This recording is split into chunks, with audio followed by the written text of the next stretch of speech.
The Florida Gators are taking on the Maryland Terrapins on their path to the national championship.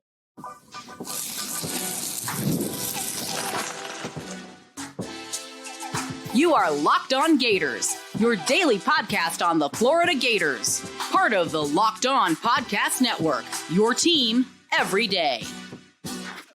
Hello and welcome back to another episode of Locked On Gators, part of the Locked On Podcast Network, your team every day. Thanks for making Locked On Gators your first listen of the day every day. We are available daily and free wherever you listen to the podcast and on YouTube. Happy Tuesday. I'm Brandon Olsen. Find me on Twitter at WNS_Brandon. Find all my written work with New York Giants on SI. And today's episode of Locked On Gators is brought to you by the all-new 2025 Nissan Armada. Stay with us for the Armada Team of the Week later in the episode. I don't have many issues with the team that they picked this week. I'll say that. But the Florida Gators are facing the Maryland Terrapins. We now have that time, by the way. It's 7:40 p.m. Eastern time on Thursday night. Which for them is going to be, early evening because they're going to be in San Francisco. So the game is really for them at 4:40 p.m. So while we will be up late, they won't so much. But looking at the same evanmia.com metrics that we spoke about last week, we will talk about those for the first two segments here. Maryland has always been viewed as a team with potential to make a run at the Final Four. We spoke about this on, I think it was Thursday last week. We kind of broke down who is in Florida's bracket, which teams are in what sections. And the title favorites was Florida, Duke, Houston, Auburn, and Alabama. All five of those teams are still in. And then the final four potential teams, Maryland in Florida's bracket. St. John's is just below the title favorite section. Maryland is kind of smack dab in the middle of that secondary section, which is Final Four potential. Also in Florida's side of the bracket there is Texas Tech, who also still alive in this one. It's Florida, Texas Tech, Maryland, and Arkansas. And Arkansas was looked at as a team that said, hey, hard path for these teams, but they're moving on there. So looking at Florida's bracket, you've still got Florida as title favorites. Final Four potential being Maryland and Texas Tech, which makes sense. They're in the Sweet 16 then. And then Arkansas viewed as a tough sledding team that's still in there. But we're going to talk about Maryland right now, and then we'll talk about the rest of the Florida Gators side of the bracket there. But I just wanted to get that out there because I don't want people to think that this is a Maryland team that nobody had faith in, or that this is a Maryland team that is on a Cinderella level run. I mean, they're still a high-ranked seed. They're still a team that is expected to be good, right? And they are a very good defensive team. That's it. Like, they're a very good defensive team. And I mentioned this yesterday. I don't want people to think that just because I'm saying they're a very good defensive team means that they're a bad offensive team, right? Like, people often think that it's like, hey, well, if you're a really good defensive team, then you're Iowa offensively in football. Then that's what that means, because it's not what that means. Florida's a really good defensive team, right? But they can still put up points. So Maryland is a really good defensive team. They are more defensive oriented than Florida. But again, that doesn't mean that they aren't a good offensive team. They're honestly the big difference between Florida and Maryland in terms of production wise. Obviously, stylistically, they do things differently. But in terms of production, the big thing that differentiates Florida's offense from Maryland's offense is the shooting. Who would have thought? A really good shooting team in Florida, the differentiator is the shooting there. But it's that Maryland shoots a better percentage from three than Florida does. They just don't shoot nearly as many threes as Florida does. And that's the huge difference there. Maryland, 35% of their field goal attempts are threes. That is 273rd in the country out of 364 teams. Florida, 43.7%, which is still 74th in the country, by the way. So I just want to throw that part out there for all the Florida Gators fans. They go, oh, you're ruining basketball by shooting so many threes. Florida's in the 70s nationally. There are teams that shoot way more threes than Florida. So Maryland, a defensive team, yes. But they're not a bad offensive team. They're just not super explosive because they don't take a lot of threes. That's really what it comes down to. That's it. That's the big differentiator, that they don't take a lot of threes. So they're not super explosive, but they're very efficient and they're very effective. I mean, their effective field goal percentage is 53.8%, which again is your field goal attempts, but with your threes counting more. They don't count as more than one field goal attempt, but they do count as 1.5 field goals made in effective field goal percentage. So Maryland, 53.8% effective field goal percentage, 60th in the country. Florida, 55.1%, 35th in the country. Okay. Maryland, like I said, efficient and effective. Turnover percentage, just 14.3%, which is 19th nationally. Okay. Florida's 1 percentage point behind at 15.2%, or I guess 1.1 percentage point behind, but or 9.9% behind, and they're 43rd in the country. There's a big gap. There's not much of a margin for error when we talk about turnover percentage. And so that's where I say, again, Maryland, not explosive, but efficient and effective. They're pretty consistent offensively. And that's also a thing where you lower your ceiling by playing the style of offense that Maryland plays. But by playing the style that Florida plays, if you have a bad shooting night, you put up 44 points against Tennessee.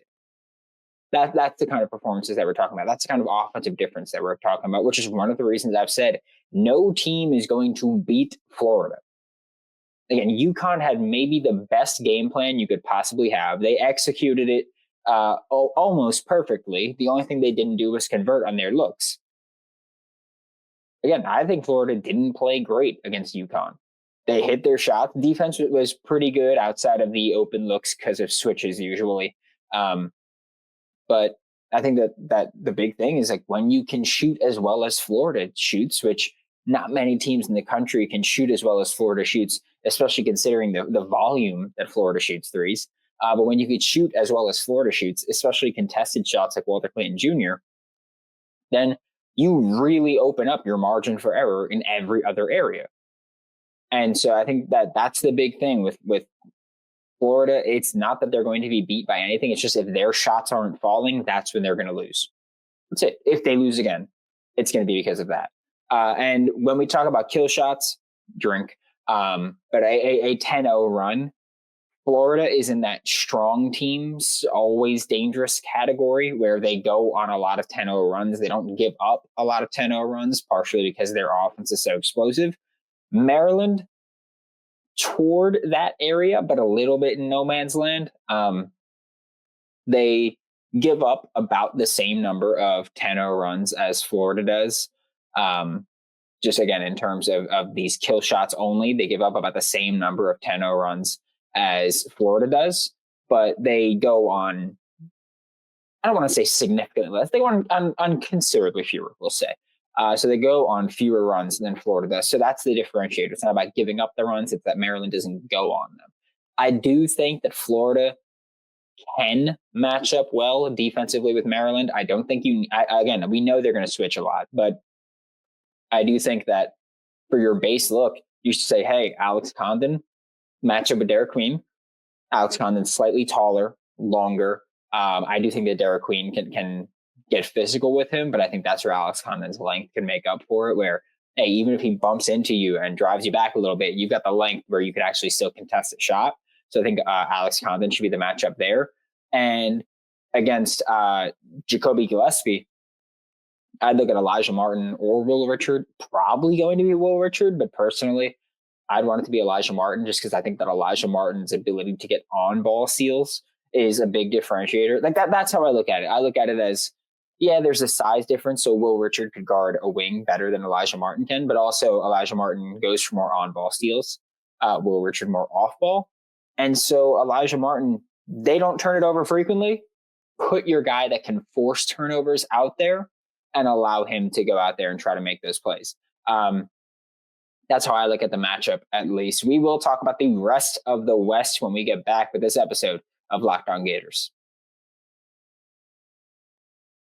The Nissan Armada Team of the Week is brought to you by our friends at Nissan and the all-new 2025 Nissan Armada. Each week, our Locked On College basketball experts are picking one team that stands apart, from top-seeded stars to the unexpected upsets, and these guys showcase the strength and sheer power needed to push their team forward. This week's Armada team, this week this week's Armada clear-cut team of the week is the Arkansas Razorbacks. They lost their first 5 SEC games. They fought and clawed their way back through the SEC just to make the tournament. And then they went and beat Rick Pitino and St. John's. And that was just wild. I didn't think they were going to do it. I'll be honest. I didn't think they were going to do it. I didn't think they had it in them, but they did. Who knows? Maybe Coach Cal's back. When it comes to the Nissan Armada, they say go forth and conquer, and that's exactly what the Arkansas Razorbacks have done here. It's clear that our team of the week is out here ready to conquer the road ahead with confidence, just like you can in the all-new Nissan Armada or any of Nissan's outstanding vehicles. And by the way, Florida can run into Arkansas. Just saying. Take the Nissan Armada, Rogue, or Pathfinder. Go find your next big adventure at shopnissanusa.com. Thanks for making Locked On Gators your first listen of the day. Every day we are available daily and free, right, in the podcast and on YouTube. And we're still looking at the evanmia.com metrics. And I wanted to look at Florida's remainder of their competition in their bracket. I'm not going to go too much into the East, South, or Midwest there, mostly because that seems like so many hypotheticals that it just doesn't seem worth it, right? I'm going to be honest with you. And so right off Jump Street, Florida was the 1 seed. St. John's was the 2 seed, okay? St. John's was the number 7 overall team. St. John's was the biggest competition for Florida. Like I said before the tournament, I wasn't sure that their defense had it in them to actually go on a run, or that their offense actually had it in them to go on a run. Their defense was good, but you've got to be able to still put up points. That's been my concern with Iowa State and Houston. We saw what happened with Iowa State against Ole Miss. So that's been my concern. St. John's had a 64.4% chance of making it to the Sweet 16. They had a 40.6% chance of making it to the Elite 8.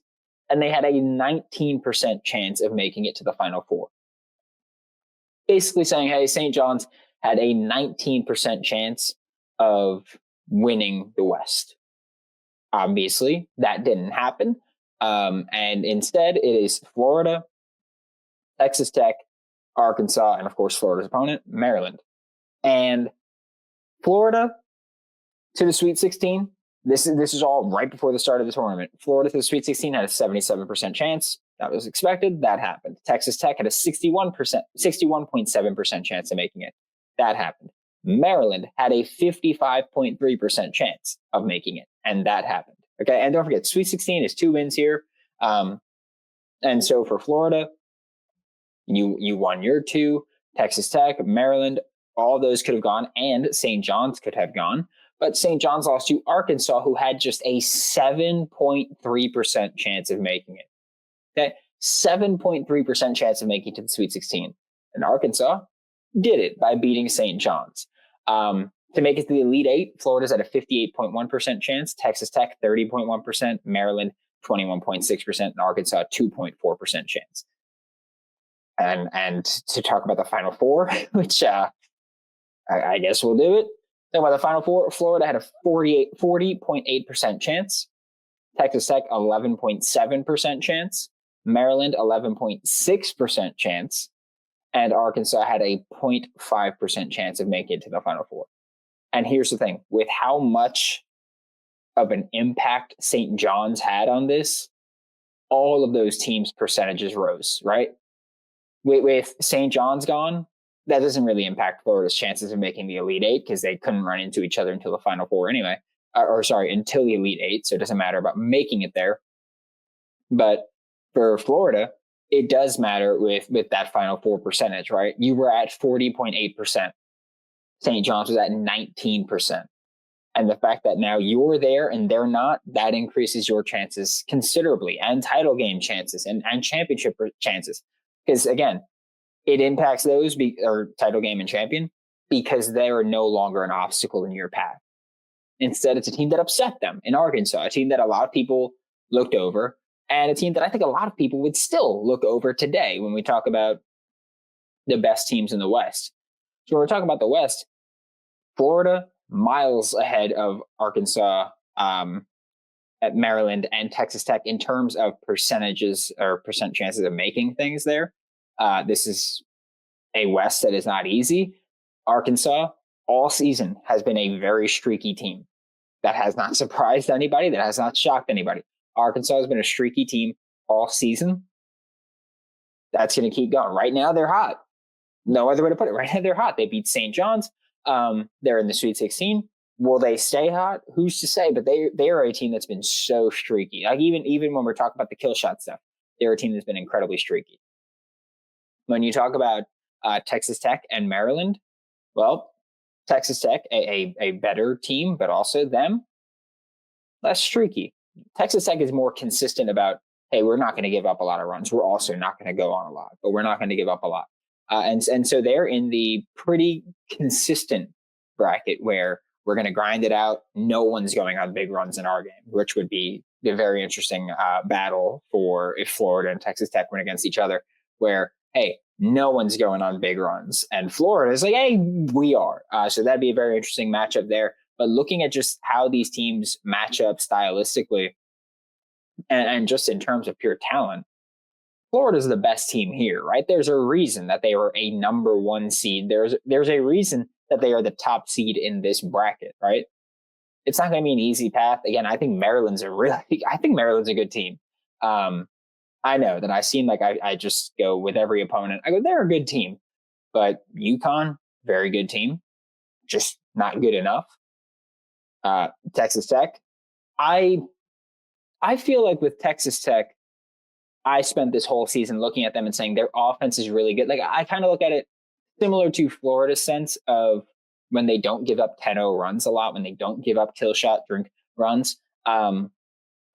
Florida's defense way better than Texas Tech, but also Florida's offense, Texas Tech's offense, just really good. And so they don't go long periods of time without scoring. That's what it is. It's not that they're incredible defenses. Florida's really good. But it's not that they're incredible defenses. It's that they are good enough offensively where they don't score 0 for a long period of time, right?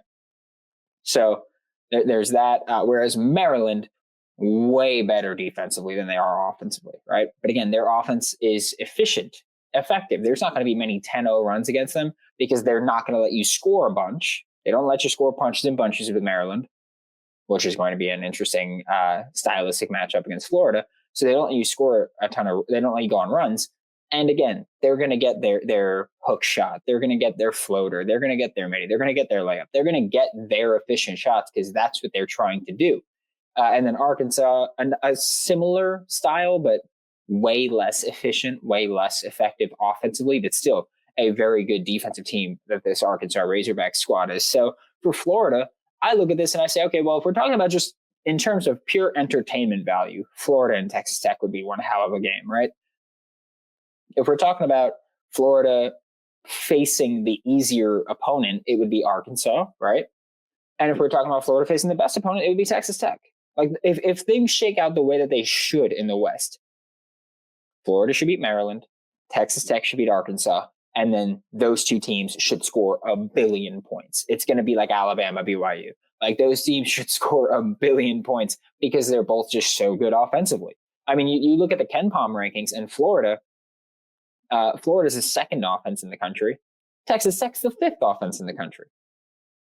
And again, Florida's defense is 11th. Texas Tech is 37th. That's a big gap. But even there, you talk about Florida being the 11th defense. That's great. But a top 5 offense is going to score. Like they're going to get their looks. And that's not a knock on Florida at all. A top 5 offense in the country is going to score. Simple as that. So it's just about, outscoring them and you going on that run that they don't go on.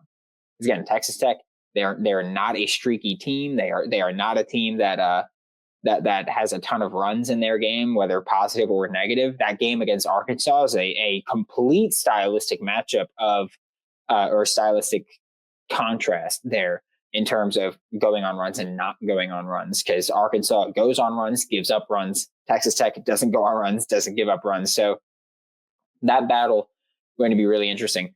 We are going to talk about the transfer portal because the basketball transfer portal opened yesterday. We'll talk about that when we get back with Locked On Gators.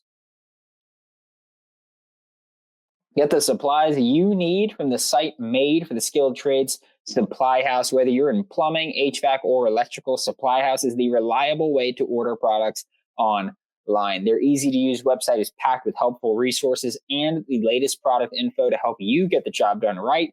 Plus, with a complete inventory of over 200,000 parts from 400 plus top brands, you'll find exactly what you need delivered fast from coast to coast. And you can join their free Trademaster program. To join the Trademaster program today, go to supplyhouse.com/TM and start ordering plumbing, HVAC, and electrical supplies with just a few easy clicks. Plus, use promo code SH5 for 5% off your first order. That's supplyhouse.com. Thanks for making Locked On Gators your first listen of the day every day. We are available daily and free. We're on the podcast and on YouTube. And to wrap up today's episode of Locked On Gators, we're going to talk about the transfer portal a little bit because the transfer portal did open yesterday.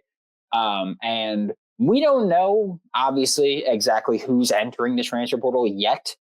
There are still teams playing. I mean, there are some guys that are on teams playing right now that don't play much and already entered the portal. There are some guys who said, hey, after the season, I'm going to enter the portal. There have been guys that have said, hey, I'm entering the portal, but I'm still open to coming back. I'm saying, figure out my value a little bit there. And we don't know exactly who the Florida Gators are going to target, or more specifically, we don't know what the Florida Gators are going to target yet. And part of that's because we don't know exactly what the Florida Gators are going to lose yet. And that's not just losing them in the transfer portal. You look at this roster, Walter Clayton Jr. is gone. Elijah Martin's gone. Will Richard's gone. Those are the only three that are guaranteed going to the NBA. They're out of eligibility. They're gone. Okay. But then you look at Alex Condon, who Alex Condon has been struggling in for the past couple weeks. Honestly, he's been struggling a little bit. Hopefully he gets back on track against Maryland. Hopefully these couple days off will help him figure things out, get back on track. But it does seem like he's been struggling lately. So just get anything going. He just has not been effective or productive. And he's been getting the projected lottery pick hype, and I get it. He's a big that he doesn't shoot long range often, but I mean pretty effective, pretty efficient there. Doesn't shoot a ton in general, so it's not like you're drafting him and it's like, okay, well, he's our volume guy. He's not going to be that. He can distribute as a big. He can rebound. He can defend. He can shoot a bit. Yeah, his passing for a big, great. Defense, it needs work. He's a shot contester, shot challenger, sure, but he has his moments where he's late on rotations, and he got dunked on against Alabama, being late on a rotation. Things like that happen to him. Rebounding, he goes ghost sometimes. Again, scoring, he doesn't try to do often. He's not a big scorer. That's just not his game. That's fine. So I don't know how much validity there is to him being a draft lottery pick. I don't know how much that's going to happen. I think that he has the skill set to do it, but I do think that he's genuinely someone that one more year in college he would benefit from. And basketball is still not a thing he's been doing his whole life, right? It's still not a sport he's been playing his whole life. He's been pursuing his whole life. So he's got time. He's got a very high ceiling. But it's similar to, I'm not saying that he's as raw as this player, but similar to when Anthony Richardson went to the draft. It's like, hey, he's got a really high ceiling. If he comes back and he underperforms, he risks hurting that stock of, hey, he's got a really high ceiling. Because if you come back and you don't perform, well, then do you have that high of a ceiling anymore if you didn't progress toward it? And so I think that that's the conversation. But also, I'm not totally sold that he's actually a lottery pick this year. At the start of the year, he was thought of as not even a draft prospect. And then he had the great year that he had for most of the season, had a great year, and started working his way into first round and then potential lottery. And then he's been struggling on the biggest stages, because SEC championship or SEC tournament, and so far March Madness, he's been struggling on those stages. So hopefully he's back. I think that there's a very good reason for him to come back to actually improve that. And I do think that compensation wise, colleges can compete with, late first round picks in the NBA draft. And so I do think that unless he's told, hey, you're going to go in the lottery, which also he can declare, go through the NBA combine, get his grade back, and then decide to come back to college. So he could do all that. But I do think unless he's told, hey, you're going to be a lottery pick, he should be coming back. I think that would just be smart because one more year of good film, one more year of good production, and you will be a lottery pick. I do think that Florida in the portal will target, I think there's going to be two priorities, right?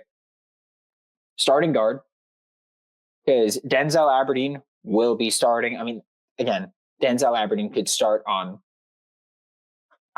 325 teams in the country.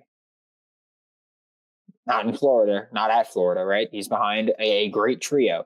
So he'll be starting next year, assuming he's back, which I would assume that. Urban Klavzar and Isaiah Brown are returning behind him. You've got Alex Lloyd and CJ Ingram in the 2025 class. But I don't know. Personally, I do not feel comfortable saying that, yeah, I think Urban Klavzar and Isaiah Brown have shown me enough to go, yeah, they're starters and they deserve to be starters, and that I'm comfortable with them being starters. They haven't shown me enough for me to say I'd be comfortable with it. Alex Lloyd and CJ Ingram, I'm never going to say it about true freshmen, right? I just don't do that. That's just me. I understand basketball, they could be really productive. That's great. To me, it's more about freshmen are volatile. And so that's where I get thrown for a loop by it. But I do think that they need a starting guard and then a 3-and-D wing. Someone that can fill the Will Richard role, like, hey, you can get us buckets, and also we could stick you on the opposing team's best offensive player. Like someone that can do that, I think is something that they'll look for. Although, again, you will have Denzel Aberdeen, who's a pretty good defender, so he can take on the primary ball handler genuinely. But I do think that that's what they'll look for mostly. And then depending on how they feel about Alex Condon, if they think he's going to come back, I don't think you really need to add many bigs. If you think Alex Condon comes back, then Florida will have Alex Condon back, Ruben Shanyelu back, Thomas Huck could be back or should be back, I'll say. And then you have Olivier Roux next year, could be back after redshirting this year. Your bigs could look pretty damn good. And also, I think Florida would be able to get away with 3, as in 3 bigs next year. But again, you're losing quite a bit of your production. So for Florida, you've got to replace that. And we'll see. They should be active in the portal. They should be competitive NIL-wise, especially with the proven product that they put out there. So we'll see about that. But thanks for making Locked On Gators your first listen of the day every day. We are available daily and free, whether it's in the podcast and on YouTube. We'll be back tomorrow to talk more Florida Gators football or basketball. We'll see. We'll see what the vibe is. For Locked On Gators, I'm Brandon Olsen. Don't forget to follow me on Twitter at WNS_Brandon. Find all my written work for New York Giants on SI, and I will see you all next time.